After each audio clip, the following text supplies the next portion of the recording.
welcome to this episode of the Connected Families Podcast. We are so glad you're here. Today's podcast is the first in a 4-part series about anxiety. Listen in as Jim Jackson and Chad Hangay are joined by Lynn Jackson. Together, they discuss what the root is in both us as the parents and in our kids when we all struggle with anxiety. Well, here we are. Time to talk about anxiety, and I'm feeling anxious. How about you? Yay! Let's talk about anxiety.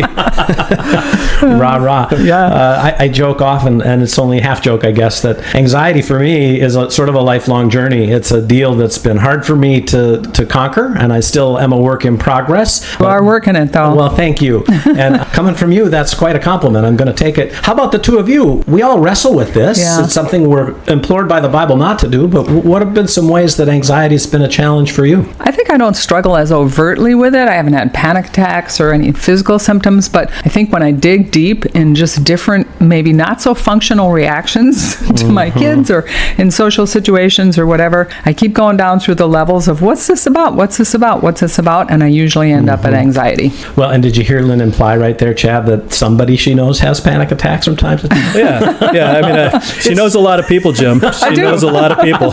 It's been a long time, but it's true. I have had those attacks where your body shuts down and the thinking spirals out of control, and I don't know if I'm going to have a heart attack and drop dead right here. And I've had to learn how to both physically and then spiritually moderate and get to a place where, it's been years since I've had anxiety attacks, but I'm serious, folks, when I say this is something I've wrestled with. I've been through it, and so I get that we're in a day and age now where anxiety is heightened because of the political tensions, because of the racial strife, because of the COVID lock-ins and stay-at-home learning, and all the different things. A lot of uncertainty out there. So much. Yeah. So Chad, how about you? I never would have considered myself to be an anxious person, and then I started to have kids, and my kids were starting to do things that I didn't really have any control over. That produces anxiety because I certainly come from a perspective, unknowing, kind of coming by it honestly, that my kids are a reflection of me, and I need them to behave well in order for me to look good, and then suddenly they don't behave well. I don't look good. I feel anxious. Other people are judging me. That's what I think. And I put a lot of effort into controlling behavior that I don't really have any control over. Yeah. And up goes the anxiety. Again, it's not something that I ever would have said I was 20 years ago. Yeah. But now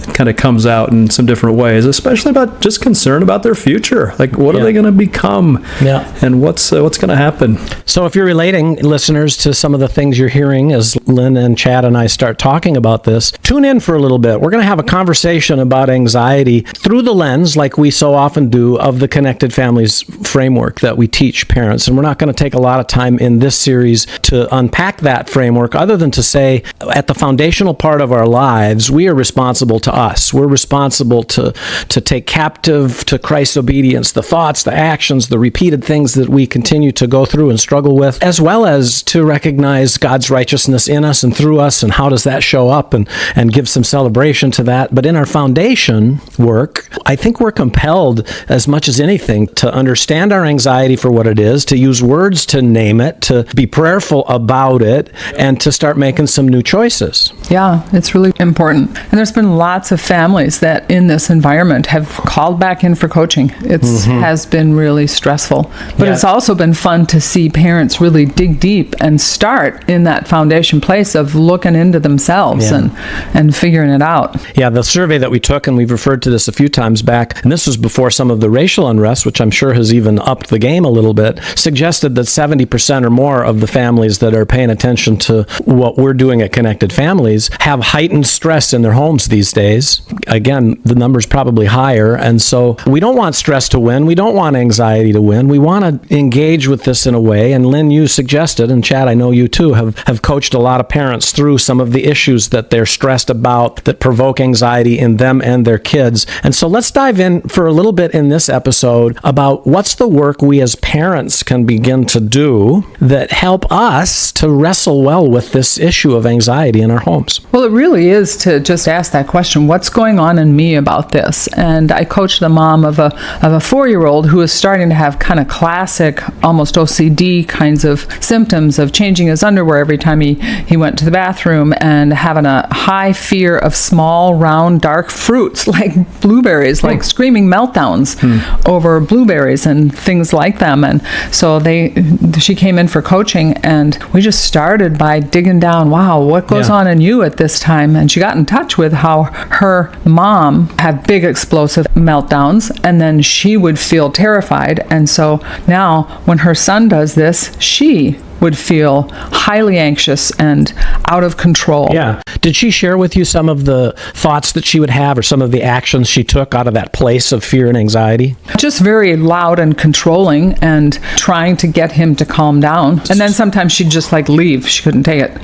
But then as she dug under the surface, she did some really good work. And she was gracious enough to send me her journal copy from this, and had a prayer that she would pray about her son every day. And it was that God would change my belief from he is irrational, I can't stop him, I feel unsafe and alone, and change that to he's an anxious 4-year-old, and this is his release valve. I can be sturdy and safe and tender for him because God was with me when I was young with her mom, and God is with me now, bringing deep healing. God will show me how. Wow. This sounds a little bit to me like somebody who got very specific in how to apply the verses in Philippians 4. Here's Paul from house arrest, having been beaten, and talked in other writings about suffering the chains for the sake of the gospel. I mean, this is a guy who's been through it and has lots of reasons to be stressed. And he starts out in Philippians 4, and he says, we need to learn to rejoice in the Lord always.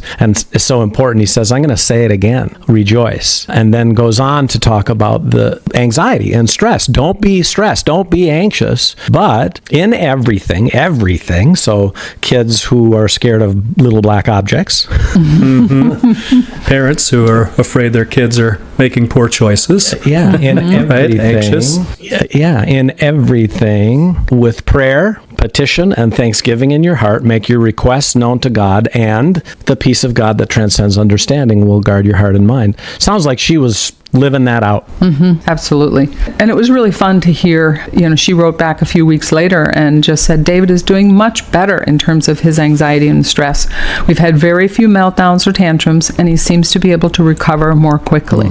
So I'll give more of their story as we go through these podcast episodes. Yeah, I think that would be great, because so many times parents hear stuff that's a good idea, but how does it work? How does it get practical? So with this family's permission, we're going to share some of the details of this story, a work in progress. The other thing with the story, maybe just in bigger context, is that our beliefs and our thoughts drive feelings and actions. And so we're talking really about what we believe leads to how we're going to think about something, and then how we're going to feel about something, and then what's going to come out of our mouth or what we're actually going to do. And so you just take this story and she started working at the top of that, the beliefs lead to thoughts, feelings, and actions. So beliefs and thoughts, as we take those things captive, are kind of a window for us to see what's going on with us, and then allow us to shift and alter those beliefs and those thoughts, which lead to different feelings and different actions over time. And Chad, you wrote about that maybe in just a little bit different way a while back, about a cycle that parents can get themselves in that gets them stuck. A stressful event happening either in or out of a home, and then this happens, and then that happens, and then this happens, and then another event happens, and now it's worse than it was before. Can you describe that cycle just a little bit before we talk and think practically about how to go after this a little differently? Yeah, like you said, there's an event that happens, and the article that I wrote was around school. Okay, so you get an email from the teacher saying your child's not doing very, very well right now, or starting to put pressure on the parent in hopes, I think, then to put pressure on the child increases my anxiety. And then I move towards projecting a negative future. Like, oh my goodness, if we don't get this thing figured out pretty soon, and I don't know if other parents have said or thought those things, but I've thought that. Lots of parents I coach with have thought the same kinds of things.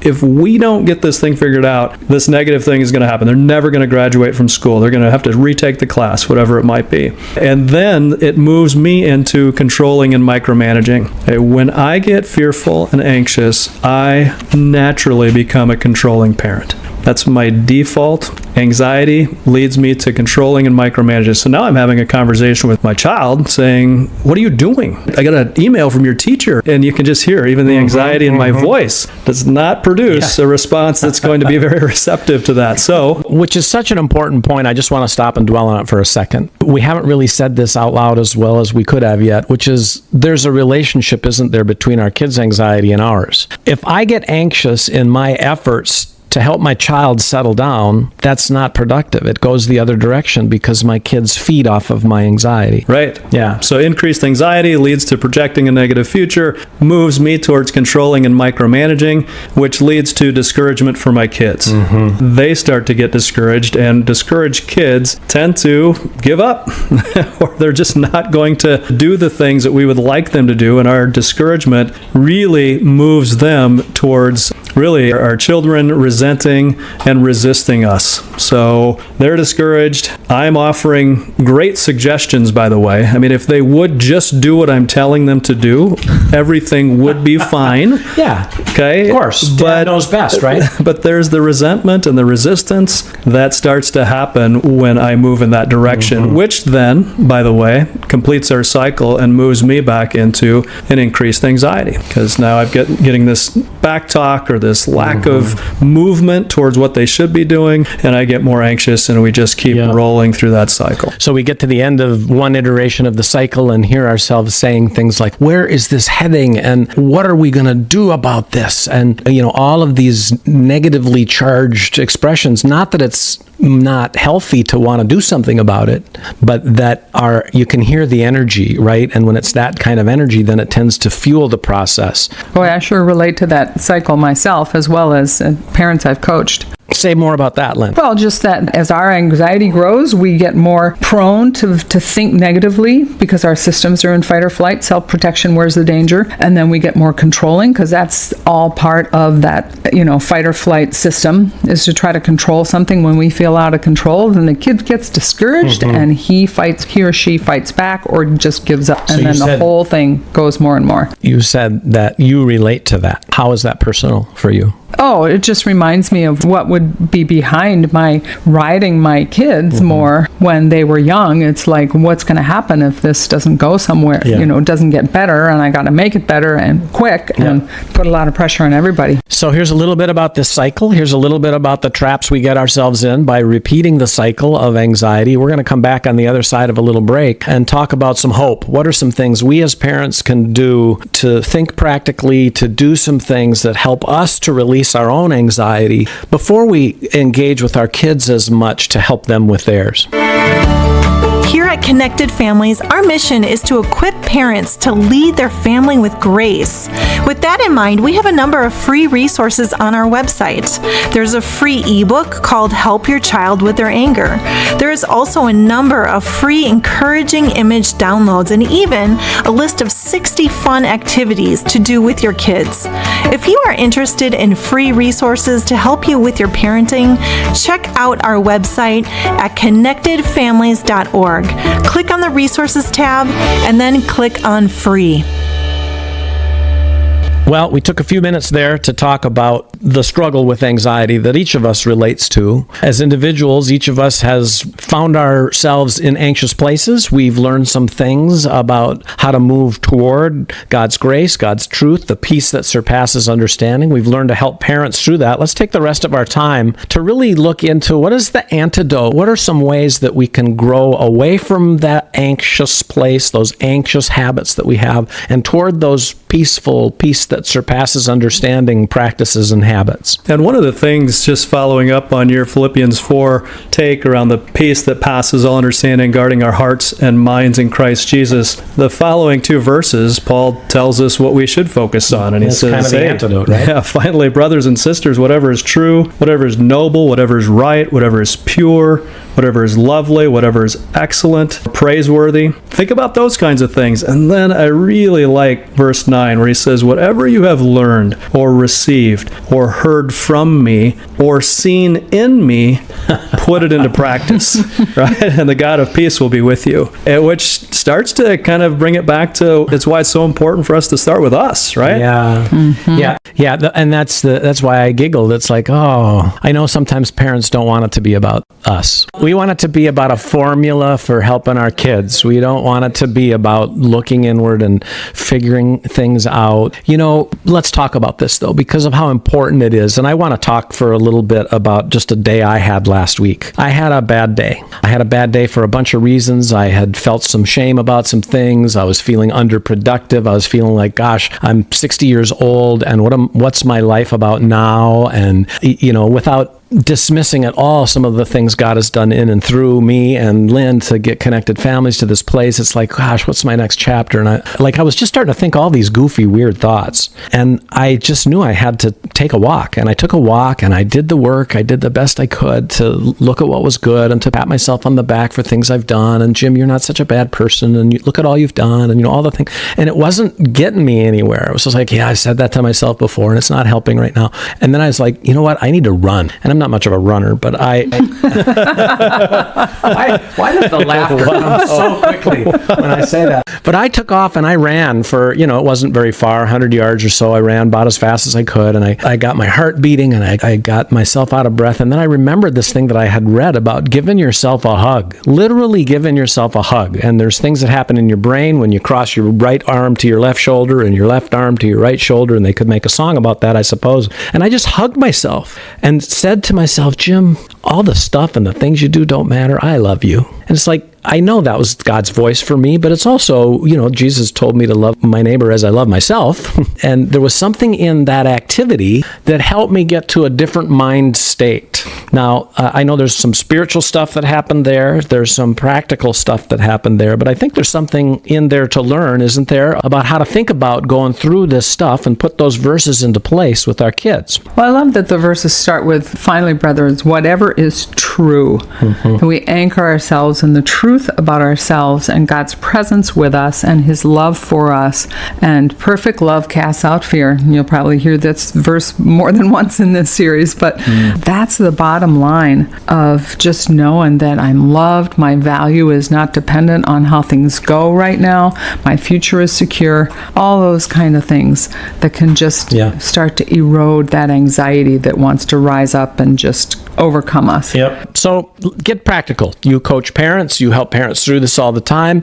How do we apply those verses in our behavior and in our thought patterns and in the ways that we deal with ourselves before we go to our kids relative to anxiety? One thing that I think we need to do is we go to prayer. And this doesn't need to be a long 5-minute prayer. It can be a quick prayer. And sometimes there's it's always hard to kind of figure out what's what. What's the physical, what's the chemical, what's the spiritual, right. What are all those things? But sometimes it's a spiritual piece. And for that, there are times where I will just go, in the name of Jesus Christ, spirit of fear or anxiety, get out, leave me right now. I receive and then fill it back in.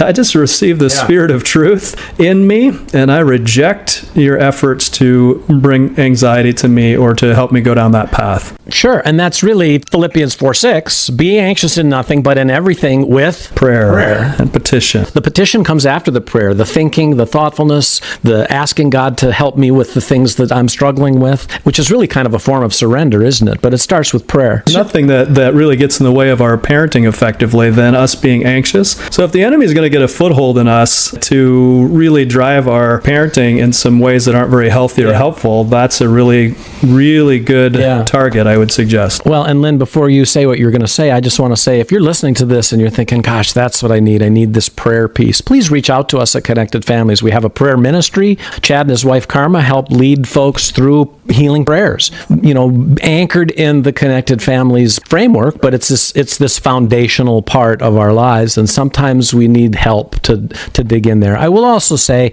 since I'm talking about needing help, sometimes we get stuck in anxious patterns and we just can't get out by ourselves. And prayer and, all the things that we've been told or read about to do just aren't helping. It's okay to get help. to seek help. I have sought help for my anxiety in my life, and it's been profoundly helpful to seek professional help by way of a family therapist to help me sort that out, and a Christian family therapist that helped me sort out how to think spiritually and develop some new tapes, if you will, for guiding my own anxiety. But please reach out to us if this prayer piece speaks to you in any kind of a way. But then beyond that, what are the tools that you've given to parents to think and act their way through this? Well, there's a lot just that we can do with our body to decrease our anxiety. Because if you think in terms of whatever my body might do in a fight or flight situation, in terms of self-protective actions, you just do the opposite of that. And that will begin to calm your nervous system. So, for example? So, in fight or flight, we take rapid, shallow breaths to try to get oxygen as quickly as possible. So instead, it's about deep breathing, slow exhale, slow inhale, a little pause. You never hold your breath and pause while you're under attack, because, that's dangerous. Yeah. So you begin to do that kind of breathing, and it's going to calm your body down. But it's different for each person. Yeah. I was coaching one mom, and in the midst of the craziness, she said, oh yeah, the breathing thing, that just doesn't work for me. I'm an intense physical person, so I just got into my sweats, and I started jumping and touching the ceiling, because she was a volleyball player at one point. So she got her big muscles engaged, which then led to some breathing, whether that was her effort or not, which is what I did when I ran. I wasn't thinking about breathing. I was thinking about exerting. But but that uses up the fight or flight chemistry, like we talked about in our sensory diet post. It uses up the fight or flight chemistry if we do big muscle work. So, take a jog around the block, or go shoot some hoops with the child that you're struggling with. Do some push-ups, something like that. So that can really help. And the research about exercise and anxiety and depression is really, really strong.